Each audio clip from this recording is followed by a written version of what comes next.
Hello students, मेरा नाम सारिका है। पिछली क्लास में हमने रिलेशंस एंड फंक्शंस चैप्टर को कंप्लीट किया था और इस क्लास में हम यूनिट 2 स्टार्ट कर रहे हैं, जो कि है इन्वर्स ट्रिग्नोमेट्रिक फंक्शंस। और सबसे पहले हम ये देखते हैं कि ये इन्वर्स ट्रिग्नोमेट्रिक फंक्शंस क्या होते हैं। तो रिलेशंस एंड फंक्शंस में हमने पढ़ा कि कोई भी फंक्शन जो होता है उसका इन्वर्स हम तभी निकाल सकते हैं जब वो फंक्शन 1 और ऑन टू दोनों हो, या कहें वो फंक्शन बाइजेक्टिव हो।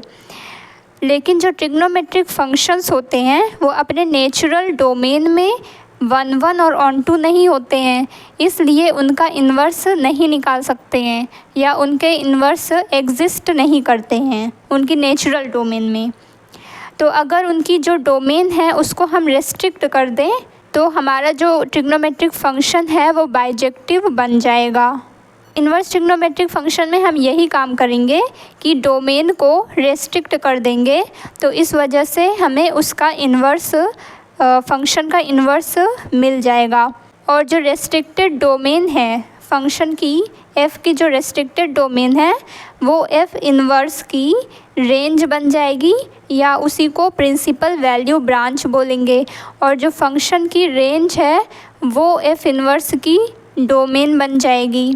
और जैसा कि f composite f inverse of x है तो ये x हो जाएगा। तो इस आधार पे हम सारे क्वेश्चंस को सॉल्व करेंगे और इसके लिए हमें क्लास 11th में जो भी ट्रिग्नोमेट्री से रिलेटेड नॉलेज है हमें वो भी आनी चाहिए, उसको हम यहाँ पर यूज़ करेंगे। अब हम देखते हैं ट्रिग्नोमेट्रिक फंक्शंस को अगर हम उसके डोमेन में रेस्ट्रिक्ट कर दें तो किस तरह से हमें इन्वर्स फंक्शन मिलेगा। तो ये है साइन एक्स का ग्राफ। साइन एक्स का यहाँ पे साइन की जो डोमेन है नेचुरल डोमेन वो रियल नंबर है और रेंज -1 से 1 तक है।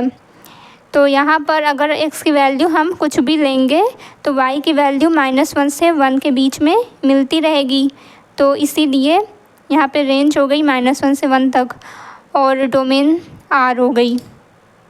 अगर हमें इसका इन्वर्स फंक्शन निकालना है तो ग्राफ उसकी जो मिरर इमेज होगी वो इस तरह से मिलेगी।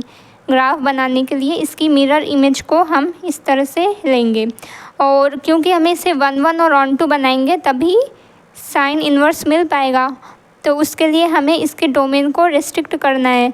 तो साइन में जो रियल नंबर है इसकी डोमेन को जब हम रेस्ट्रिक्ट करेंगे तो ये हो जाएगा -π/2 से π/2 तक। यहाँ -π/2 से π/2 तक रेस्ट्रिक्ट कर देंगे डोमेन को। इसकी डोमेन को हम इतना रेस्ट्रिक्ट करेंगे यहाँ से -π/2 से π/2 तक, तो कुछ यहाँ से यहाँ तक होगा। और जब इसका हम ग्राफ देखें इन्वर्स का तो ये कुछ इस तरह से मिलेगा। ये हो गया इन्वर्स साइन इन्वर्स एक्स का ग्राफ। और इस तरह से साइन इन्वर्स की जो डोमेन है वो -1 से 1 तक और इसकी रेंज -π/2 से π/2 तक मिलेगी। अब यहाँ पे साइन की जो रेंज है वो साइन इन्वर्स की डोमेन बन गई और जो साइन की जो रेस्ट्रिक्टेड डोमेन है वो साइन इन्वर्स की रेंज बन गई। तो इस तरह से हमें साइन इन्वर्स एक्स का ग्राफ मिल गया और उसकी क्या डोमेन होती है और क्या रेंज होती है वो भी हमने देख लिया। अब इसी तरह से अगर कॉज एक्स का हम देखें तो कॉज एक्स में भी ये है कॉज एक्स का ग्राफ। यहाँ पे भी जो डोमेन है नेचुरल डोमेन वो रियल नंबर है और रेंज -1 से 1 तक है। 0 से π तक हम इसकी डोमेन को रेस्ट्रिक्ट करेंगे तो जो इसका ग्राफ है कुछ इस तरह से बनेगा 0 से π तक रेस्ट्रिक्ट करने पे। अब जब हम इसकी मिरर इमेज लेंगे तो मिरर इमेज कुछ इस तरह से बनेगी। तो क्योंकि हमने इसकी जो डोमेन है इसको रेस्ट्रिक्ट कर दिया है तो अब हमें जो कॉज इन्वर्स एक्स आसानी से मिल जाएगा। तो ये ग्राफ हमारा मिल गया कॉज इन्वर्स एक्स का। यहाँ पर हम देख रहे हैं कि कॉज की जो रेस्ट्रिक्टेड डोमेन है वो कॉज इन्वर्स की रेंज बन गई है, और जो कॉस की रेंज है वो कॉस इन्वर्स की डोमेन बन गई है। अब हम tan x का ग्राफ देखते हैं। तो ये tan x का ग्राफ है, और अगर हम tan की डोमेन देखें तो डोमेन है रियल नंबर, और जिसमें से हमने ऑड मल्टीपल्स ऑफ π/2 को माइनस किया है, क्योंकि यहाँ पर जो tan x की वैल्यू होगी वो अनडिफाइंड होगी, तो इसलिए इसको रियल नंबर में से माइनस कर दिए। तो ये नेचुरल डोमेन है tan x के लिए। और अगर इसके रेंज की बात करें तो रेंज होगी रियल नंबर, जितने भी x हम लेंगे उसमें y की वैल्यू हमें मिलती जाएगी, तो रेंज रियल नंबर हो गई। अब अगर हम इसकी रेस्ट्रिक्टेड डोमेन को देखें तो रेस्ट्रिक्ट हमने कर दिया है -π/2 से π/2 तक। इसमें π/2 और -π/2 एक्सक्लूडेड है, इंक्लूडेड नहीं है, क्योंकि यहाँ पर y की वैल्यू अनडिफाइंड मिलेगी, इसलिए -π/2 और π/2 नहीं है। तो जो रेस्ट्रिक्टेड डोमेन है वो -π/2 से π/2 तक हमने लिया। अब अगर tan इन्वर्स की डोमेन देखें तो ये रियल नंबर हो गई।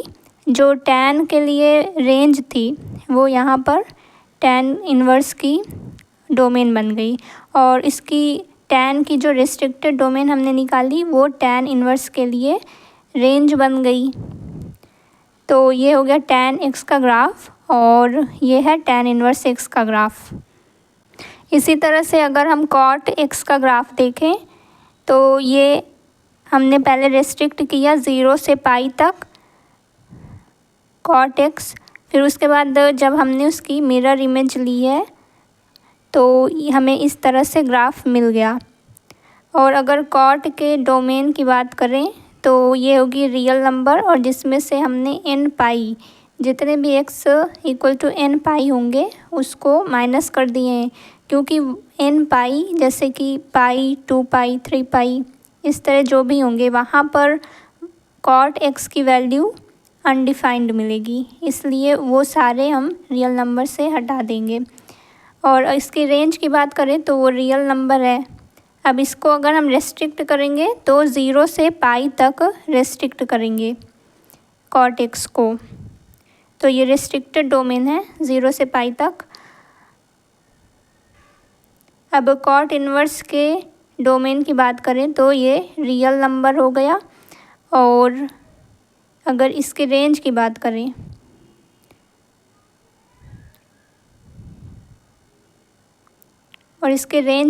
करें तो ये जो रेस्ट्रिक्टेड डोमेन हमने निकाली है वो हो गई 0 से पाई तक। और इसी को प्रिंसिपल वैल्यू ब्रांच भी बोलते हैं, जो हमारी रेंज होती है, और इसमें tan में ये प्रिंसिपल वैल्यू ब्रांच है -π/2 से π/2 तक। तो ये हो गया cot x का ग्राफ, और ये cot इन्वर्स x का ग्राफ। ये cosec x का ग्राफ है, ये भी cosec x का ग्राफ है, और ये cosec इन्वर्स x का ग्राफ है।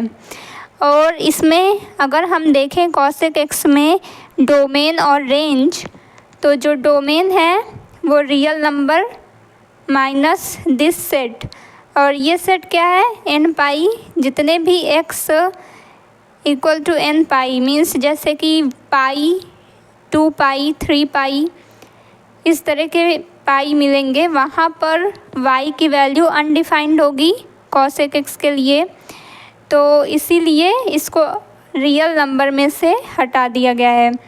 तो ये हो गई cosec की डोमेन। और अगर रेंज को देखें, रेंज में ये है कि y की वैल्यू क्या होगी, तो y की वैल्यू हम देख रहे हैं -1 से 1 के बीच में नहीं मिल रही, तो इसीलिए R में से इस सेट को हटा दिया गया है। y की वैल्यू या तो 1 से बड़ी है, 1 से बड़ी मिल रही है, या तो y की वैल्यू -1 से छोटी मिल रही है। तो इसका मतलब ये है कि रियल नंबर में से इस सेट को हटा दिया गया है -1 से 1 तक। तो ये cosec x की रेंज हो गई। अब cosec इन्वर्स की डोमेन और रेंज देखते हैं। तो cosec के लिए जो रेंज थी वो cosec इन्वर्स के लिए डोमेन बन गई। और इसकी जो रेंज है, कॉसेक को जब हमने रेस्ट्रिक्ट किया तो उसकी डोमेन ये बनी थी, रेस्ट्रिक्टेड डोमेन, और जो कि यहाँ पर इसकी रेंज बन गई है, कॉसेक इन्वर्स की रेंज बन गई है। तो यहाँ पर अगर देखें y की वैल्यू क्या मिलेगी, y की वैल्यू -π/2 से π/2 के बीच में मिलेगी। और लेकिन ज़ीरो पर देख रहे हैं कि ज़ीरो पर y की वैल्यू अनडिफाइंड हो रही है, इसलिए ज़ीरो को इसमें से, इस सेट में से हटा दिया गया है। तो ये हो गया कॉसेक इन्वर्स की रेंज।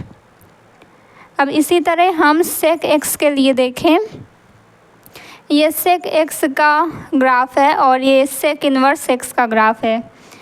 अगर सेक के लिए डोमेन देखें तो रियल नंबर में से वो सारे π/2 हटा दिए गए हैं जो ऑड हैं, जैसे कि π/2, 3π/2 एंड 5π/2। इस तरह के जितने भी π/2 के ऑड मल्टीपल्स होंगे वो सारे के सारे रियल नंबर में से माइनस कर दिए गए हैं।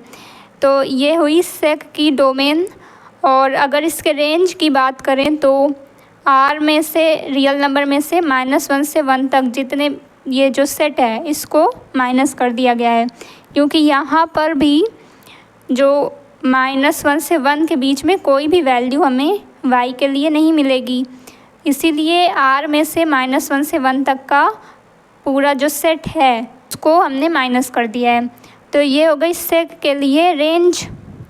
और अगर सेक इन्वर्स के लिए डोमेन को देखें तो जो सेक की रेंज थी वो यहाँ सेक इन्वर्स की डोमेन बन गई है।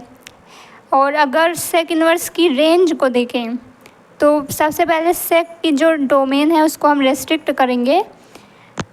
तो रेस्ट्रिक्ट हमने किया 0 से π तक, 0 से π तक रेस्ट्रिक्ट करके उसमें से π/2 को, जो सिंगलटन π/2 है, इसको माइनस कर दिया है, क्योंकि यहाँ पर जो y की वैल्यू है वो अनडिफाइंड मिलेगी। तो इसीलिए जहाँ जहाँ y की वैल्यू अनडिफाइंड होगी उस पॉइंट को हम माइनस कर देंगे, हटा देंगे। तो ये हो गई सेक इन्वर्स के लिए रेंज 0 से π तक, और जिसमें से सिंगलटन π/2 को माइनस कर दिया गया है। और ये सेक x का ग्राफ है और ये सेक इन्वर्स x का ग्राफ है। तो ये हो गया कॉसेक x और कॉसेक इन्वर्स x के लिए ग्राफ, और सेक x और सेक इन्वर्स x के लिए ग्राफ। और हमने सारे इन्वर्स के लिए जो ग्राफ है वो देख लिए हैं, और इन सब के लिए जो डोमेन है और रेंज है उसको समझना इम्पॉर्टेंट है, और ग्राफ को भी समझना इम्पॉर्टेंट है। अगर इसकी डोमेन और रेंज समझ में आ जाएगी तो क्वेश्चंस को सॉल्व करना इजी हो जाएगा। तो नेक्स्ट क्लास में हम इसके ऊपर कुछ इम्पॉर्टेंट क्वेश्चंस को सॉल्व करेंगे। तब तक के लिए थैंक यू।